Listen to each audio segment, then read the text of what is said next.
Hello fam, welcome to the African Diaspora News channel. I am Wongel Zelalem bringing you this report. Today's report comes from Belgium. A Belgium court has just ruled that they will be sending back Patrice Lumumba's teeth back to his family in the Democratic Republic of Congo. As we all know, Patrice Lumumba was the first prime minister of Congo after the independence from Belgium. Let me read you the article from the African Report and we'll be back. According to the African Report, a Belgian court announced that it would return Patrice Lumumba's tooth to his family. Juliana Lumumba, daughter of the hero of the Democratic Republic of the Congo's independence, spoke with about the symbolic significance of the ruling and especially the unknowns that continue to surround the 1961 assassination of the first prime minister of then newly independent nation. A Belgian court announced that it would return Patrice Lumumba's teeth to his family. The tooth in question, which had been under seal prior to the ruling because it was evidence in an inquiry opened by Belgium into Lumumba's death.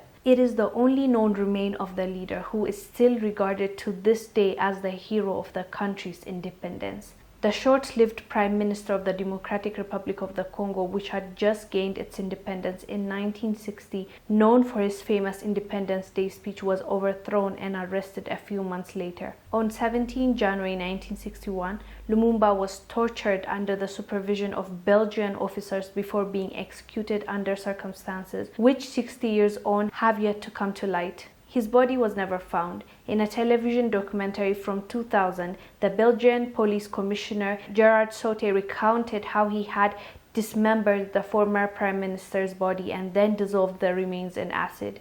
With evidence in hand, he said that he had kept a tooth belonging to Lumumba, a relic later seized in 2016 as part of an investigation opened in 2012 by Belgium's federal prosecutor after several children of the deceased prime minister filed a complaint. Juliana Lumumba was interviewed and she had some interesting answers.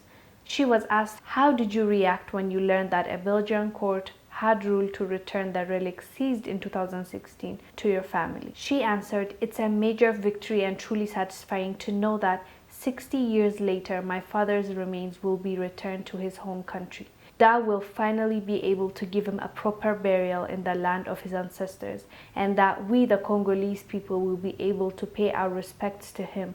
It's a relief after a long fight." In recent weeks, I sent a letter to King Phillip of Belgium. We also made a video. In addition, I wrote to President Felix and met with Belgium's charge affairs to the DRC, who wanted to learn more about my initiative. It's a necessary gesture to help us move past this shared and certainly dramatic history. It's no longer 1960, and there's a real desire to see the two countries' relations improve. It's a positive step in that direction. She was also asked how will the repatriation be carried out in practice. She answered, "My father was this country's first prime minister. He was assassinated. He is a national hero, and 17 January, the day on which he was assassinated, is a holiday. Belgium recently unveiled Patrice Lumumba Square in Brussels and named a street after him. Our father is a national and international figure who still doesn't belong to us. This is why talks are underway with the Congolese and Belgian authorities to see under what conditions we can organize a proper, simple return of his remains." The interviewer continued to ask her, "King Phillip of Belgium expressed his deepest regrets for his country's colonial past in the Congo. Can the return of your father's remain help further reflection about the past?" She answered, "As is the case for every ex-colony, there are many disputes with the former colonial powers and their legacy doesn't go away from one day to the next. There is still anger, pages that haven't been turned and things gone unsaid. How can a country hope to have a healthy relationship with a country that used to dominate it? There has to be ongoing dialogue. This makes it all the more important for the truth to be told. That way the past can influence the present of both countries." As you heard, they're going to return the tooth of Patrice Lumumba to his family. But what I found really interesting is the interview that his daughter gave Juliana Lumumba. I was interested, to say the least. I'm all for peace and I get moving forward, but that's her father and he was assassinated by a Belgian officer. And I found it very interesting, the forgiveness in her, and she wants the countries to move forward, Belgium and Democratic Republic of Congo. And as we talked about it, when was it? I think about 3 months ago, King Phillip sent through an apology. Okay, I don't know if we can call it an apology, but they said regrets. So they regretted, but they didn't say I am sorry exactly, but they did say regrets, and we talked about that. They also, it's general, it's not just about Patrice Lumumba that they said sorry. They just said regrets to Democratic Republic of Congo. You know, they've done a lot in Burundi, Democratic Republic of Congo, Rwanda. They've done quite a number of things, and we did a report just a few months ago about the Prime Minister of Belgium coming out and apologizing. Well, I don't know if we can call it apologizing, because they just keep saying regrets.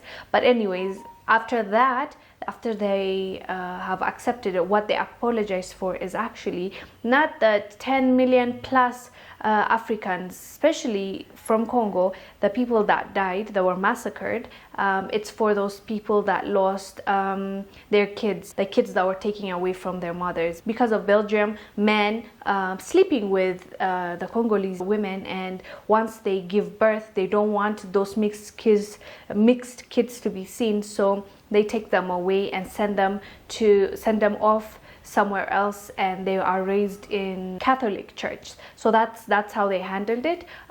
First step is apologizing. I get it, like they've never admitted it up until this point. Like just imagine, we are in 2020. This happened years ago, and King Leopold killed over 10 million Africans. This is no joke. It's way more than what Hitler did to the Jews. So these people are now showing some signs of remorse, it appears. So that's what they're saying. They're saying regret. So that's the courts decided to send back the tooth to the family. So I read to you some of the answers that the daughter gave, and she's like, we want to move forward, but for that both of us need to work at it, and there needs to be dialogue, because one was the oppressor, one was the oppressed, so it won't be easy. She said that, but she also implied that it's a long time ago and they're willing to move forward. And I get it. Maybe for you to move forward, you need to forgive, you know, even if you don't forget, you need to forgive to move forward. And we're not in her place, so I can't speak for her or just question why she feels the way she's feeling. It's legit, whatever she's feeling. But I was just trying to think, if it was my dad, like, will I be willing to just forgive like that? Maybe what she's doing is right and the better thing to do to move forward. But it's so hard, you know. For us, it's just a hero, Patrice Lumumba. You think about him as this prime minister, this revolutionary guy, this hero, and that's it. You can detach from it. You just appreciate him and you wish that he was alive, but you don't feel the pain that maybe the daughters, the sons, his children, his family member, his wife, we don't know. We can't be in their place and feel what they were feeling, you know. So when she came out and said that, I was expecting more anger. I found out that she have decided to let it go. She just wants now to move forward and Belgium to actually do what they're supposed to do, and they'll be okay with it. So basically that's the report that I'm bringing to you from Belgium. The courts have decided to send back his tooth to his family. The family want to do now a proper burial and give him the respect that he deserves, because he was killed like a coward. They dismantled him. They put his body in acid, and that's why his body was never found. He was a real hero and he did not deserve that. He's still a hero, and in a way he's coming back to his motherland, to where his ancestors are buried, and that's a big deal. Even if it's just a tooth, that is still part of him, and I am glad that it's returning and his family can get their proper burial and they can say their proper goodbyes. Anyways guys, do let us know down below what your thoughts are about this topic.